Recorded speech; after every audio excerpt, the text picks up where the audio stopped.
Hi, and welcome again to another episode of Sipping and Tipping with the Andersons. I'm Dave Valkachek, and I'm again joined by Corey Skinner. Corey? Dave?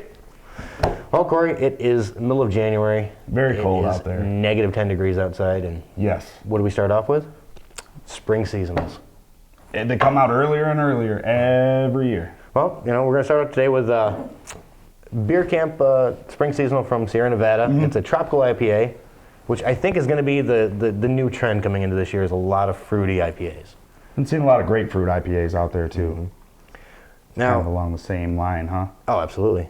Now, the story behind the beer camp part of this is that Sierra Nevada actually allows people to come to their breweries and brew their own batches of beer. Mm-hmm. And occasionally they do collaborations with regional craft brewers like Dark Horse or Bell's, even Right Brain out of Traverse City. Right. And they pick 12 of the best beers and they throw them into like a variety 12-pack and then sell it for a short period of time. Mm-hmm. This is sort of a revival on a beer from a couple of years ago. So you get a real strong hop aroma to that. Mm-hmm. Real piney, but definitely pick up on a lot of citrus, and in the taste is all citrus. Yeah, it's a lot of fruit. Hop bitterness. 6.7% alcohol, so again, not a sipper as we'd call it. No. Well, maybe a little bit of a sipper. All right, Corey, we're on to beer number 2.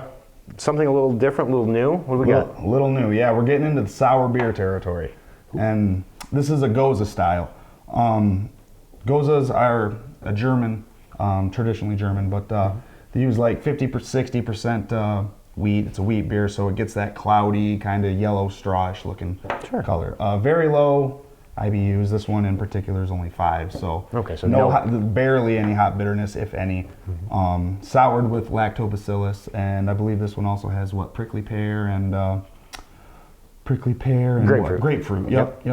So I mean, yeah. So basically, when you sour a beer with lactobacillus, as they call it, or lactic acid, right, that's going to add like an acidity right to the beer off the bat. Right. Now, sort of the same way like sourdough bread gets its tang. Absolutely. Yep. The exact same process. So low hop, low hoppy beer, but a lot of fruit in the nose. A lot of kind of like the prickly pear cactus kind of adds that earthy, grassy note to it. Right. Certainly some citrus in there as well. Mm-hmm. But yeah, real tartness to as soon as it hits. Mm-hmm. But refreshing. I mean, very refreshing. Absolutely. In fact, I mean, this is a pretty mild for a sour beer. You know what I mean?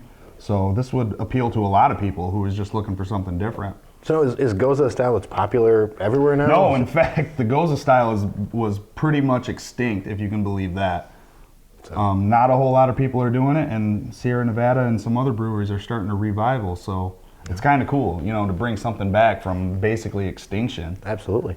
Sierra Nevada's doing it right. They are doing it right.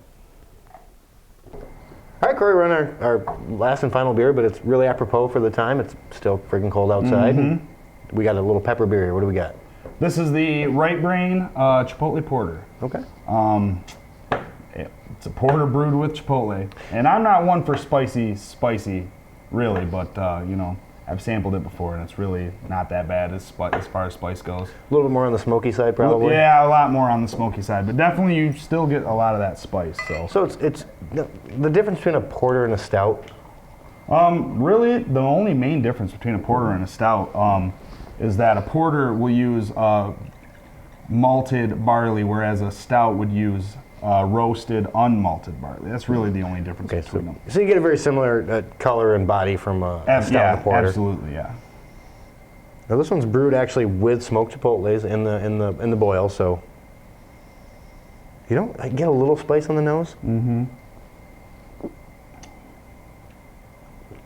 Definitely get a very smoky. Oh yeah. And the spice is really towards the back end, just a little prickle on the back of your tongue. Oh yeah. The back of my throat, I can just kind of feel a little bit of a spice to it. Mm-hmm. Solid beer. Really good, and just available in the 22-ounce bottle. Some more specialty shops for this, but 5.9% alcohol, not too overpowering a beer either. Right, and Right Brain's kind of known for that. They prefer sessionability. They prefer the sessionable type beers by keeping the ABV low. Sure. So obviously you drink more. That's delicious, though.